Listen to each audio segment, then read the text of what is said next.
75 ವರ್ಷ ಆಗಿತ್ತು ಅವರಿಗೆ. ಭಾರತದ ಸ್ವಾತಂತ್ರ್ಯಕ್ಕಾಗಿ ಹೋರಾಟವನ್ನು ಮಾಡ್ತಿದ್ರು. ನಮ್ಮ ದೇಶದ ಸಂಪತ್ತನ್ನು, ಸಂಪನ್ಮೂಲಗಳನ್ನು ಹೇಗೆ ವ್ಯವಸ್ಥಿತವಾಗಿ ಕೊಳ್ಳೆ ಹೊಡಿತಾ ಇದ್ದರು ಅನ್ನೋದನ್ನು, ಲೂಟಿ ಮಾಡ್ತಾ ಇದ್ದರು ಅನ್ನೋದನ್ನು ಸಾಕ್ಷಿ ಸಮೇತವಾಗಿ ಅವರು ಒಂದು ಪುಸ್ತಕದಲ್ಲಿ ಬರೀತಾರೆ. ಆ ಪುಸ್ತಕದ ಹೆಸರೇ poverty and British rule in India. ಯಾವ ರೀತಿ ಇವರು ಕೊಳ್ಳೆ ಹೊಡಿತಿದ್ರು ಅನ್ನೋದ್ರ ಬಗ್ಗೆ ಸೋರಿಕೆಯ ಸಿದ್ಧಾಂತವನ್ನು ಮಂಡಿಸ್ತಾರೆ. ಇಂಗ್ಲೆಂಡಲ್ಲೇ ಇದ್ದು, ಅವರ ದೇಶದಲ್ಲಿದ್ದು, ಆದರೂ ಅವರ ನೀತಿಗಳನ್ನು ವಿರೋಧ ಮಾಡ್ತಾರೆ. ಭಾರತೀಯರಿಗೆ ನಿಮ್ಮ ಹಿತಾಸಕ್ತಿ ರಕ್ಷಣೆ ಸರಿಯಿಲ್ಲ ಅಂತ ಅವ್ರನ್ನ ಬೈತಾರೆ, ಟೀಕೆ ಮಾಡ್ತಾರೆ ಬ್ರಿಟಿಷರನ್ನು. ಅವರು ಯಾರು ಅಂದರೆ the grand old man of India, ಭಾರತದ ವೃದ್ಧ ಪಿತಾಮಹ ದಾದಾಬಾಯಿ ನವರೋಜಿ. ಇಂಗ್ಲೆಂಡಲ್ಲಿ ಈಸ್ಟ್ ಇಂಡಿಯಾ ಅಸೋಸಿಯೇಷನನ್ನು ಕಟ್ತಾರೆ. ಈಸ್ಟ್ ಇಂಡಿಯಾ ಅಸೋಸಿಯೇಷನನ್ನು ವರ್ಷ 1867ರಲ್ಲಿ ಕಟ್ತಾರೆ. ಇವರ ಧ್ವನಿಯನ್ನು ಹತ್ತಿಕ್ಕೋದಕ್ಕೆ, ಇವರ ಬಾಯಿಯನ್ನು ಮುಚ್ಚಿಸೋದಕ್ಕೆ ಬ್ರಿಟಿಷ್ ಪಾರ್ಲಿಮೆಂಟ್ ಏನು ಮಾಡುತ್ತೆ ಅಂದರೆ, ಬ್ರಿಟಿಷ್ ಸರ್ಕಾರ ಏನು ಮಾಡುತ್ತೆ ಅಂದರೆ ಅವರನ್ನು ಇಂಗ್ಲೆಂಡ್ನ ಮೇಲ್ಮನೆಗೆ ಸದಸ್ಯರನ್ನಾಗಿ ಮಾಡ್ತಾರೆ. ಬ್ರಿಟಿಷ್ ಪಾರ್ಲಿಮೆಂಟಿಗೆ ಸದಸ್ಯರನ್ನು ಮಾಡ್ತಾರೆ. ಅವರ ನೀತಿ ಆಡಳಿತ ಸರಿಯಿಲ್ಲ ಅಂತಲೇ ಹೇಳ್ತಾರೆ ಅವಾಗಲೂ ಕೂಡ. ಭಾರತದಿಂದ ಕೊಳ್ಳೆ ಹೊಡೆದಿದ್ದನ್ನು, ಲೂಟಿ ಮಾಡಿದ್ದನ್ನು ಸಾಕ್ಷಿ ಸಮೇತವಾಗಿ ಅವರು ಪುಸ್ತಕದಲ್ಲಿ ಬರೀತಾರೆ. ಅವರೇ grand old man of India, Dadabhai Naoroji, ಭಾರತದ ವೃದ್ಧ ಪಿತಾಮಹ ಅಂತ ಕರೀತಾರೆ ಇವರನ್ನು. ಇವರು ಮಂದಗಾಮಿ ಅಂತ ಕರೀತಾರೆ ಇವ್ರನ್ನ.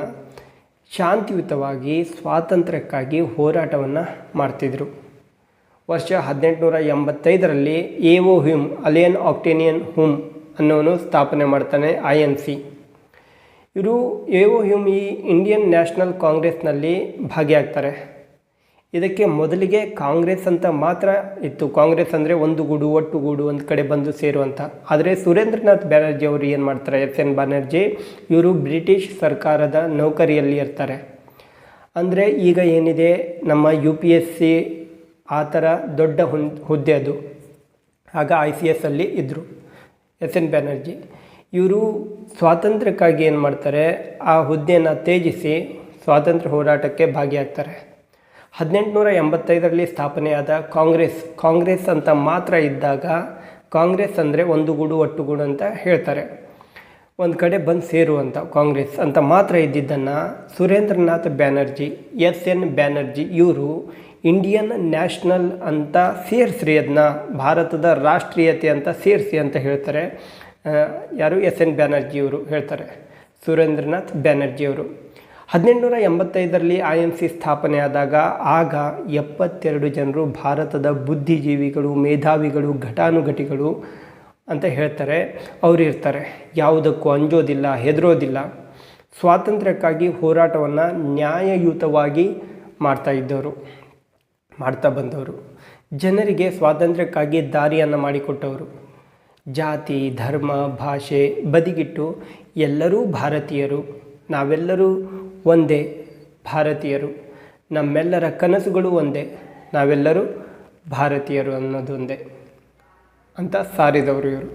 1885ರಲ್ಲಿ INC ಸ್ಥಾಪನೆಯಾದಾಗ ಮುಖ್ಯವಾಗಿ ಇರುವಂತಹ ಮಂದಗಾಮಿಗಳು ಅಂದರೆ ಮುಂಚೂಣಿಯಲ್ಲಿರುವವರು ದಾದಾಬಾಯಿ ನವರೋಜಿ, ಸುರೇಂದ್ರನಾಥ್ ಬ್ಯಾನರ್ಜಿ, S.N. ಬ್ಯಾನರ್ಜಿ ಅಂತಲೂ ಹೇಳ್ತಾರೆ.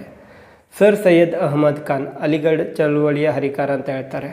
ಮಹಾರಾಷ್ಟ್ರದ ಗೋಪಾಲಕೃಷ್ಣ ಗೋಖಲೆ, ಮದ್ರಾಸಿನ G. ಸುಬ್ರಹ್ಮಣ್ಯ ಅಯ್ಯರ್. ಅಯ್ಯರ್ ಅವರು ಹಿಂದೂ ಪತ್ರಿಕೆಯನ್ನು ಆರಂಭ ಮಾಡಿರ್ತಾರೆ. ಮೊದಲಿಗೆ ಇದು ತಮಿಳು ಭಾಷೆಯಲ್ಲಿ ಇರುತ್ತೆ. ನಂತರ 1878ರಲ್ಲಿ vernacular press act lord Lytton ಅದರಿಂದ ತಮಿಳಲ್ಲಿ ಬರ್ತಾ ಇದ್ದ ಪತ್ರಿಕೆ ಇಂಗ್ಲೀಷಲ್ಲಿ ಬರುತ್ತೆ. ಆ ಪತ್ರಿಕೆ ಆರಂಭವಾಗಿ ಇಡೀ ಭಾರತದಲ್ಲಿ ಈಗಲೂ ಕೂಡ ಹಿಂದೂ ಪತ್ರಿಕೆ ಅಂತ ಇಂಗ್ಲೀಷಲ್ಲಿ ದಿನಾಲು ಬರ್ತಾ ಇದೆ. ನಂತರ ಮಂದಗಾಮಿಗಳಲ್ಲಿ ಪಂಜಾಬ್ನ ಡಾಕ್ಟರ್ ಸೈಫುದ್ದೀನ್ ಕಿಚ್ಲು ಮತ್ತು ಡಾಕ್ಟರ್ ಸತ್ಯಪಾಲ್ ಸಿಂಗ್ ಇವರೆಲ್ಲರೂ 3P ಅಂದರೆ ಪೆಟಿಷನ್ ಪ್ಲ್ಯಾಟ್ಫಾರ್ಮ್ ಪ್ರೇಯರ್ ಅಂದರೆ ಮನವಿಯಿಂದ, ಭಾಷಣದಿಂದ, ಪ್ರಾರ್ಥನೆಯಿಂದ ಬ್ರಿಟಿಷರಿಗೆ ಮನವಿ ಮಾಡಿಕೊಳ್ತಿದ್ರು ಮಂದಗಾಮಿಗಳು. ಬ್ರಿಟಿಷರಿಂದ 3 ಪೀಸ್ ಮುಖಾಂತರ ಸ್ವಾತಂತ್ರ್ಯವನ್ನು ಪಡಿಬೇಕು ಅಂತ ಇರ್ತಾರೆ. 1885ರಿಂದ 1905 ತನಕ ಹೀಗೆ ದಾರಿ ಸಾಗಿ ಬರುತ್ತೆ. ನಂತರ 1905 ನಂತರ ತೀವ್ರಗಾಮಿಗಳು ಯುಗ ಅಂತ ಶುರುವಾಗುತ್ತೆ. ಇದು ಮುಂದಿನ ಭಾಗದಲ್ಲಿ ನಾನು ತಿಳಿಸ್ತೇನೆ. ನಮಸ್ಕಾರ.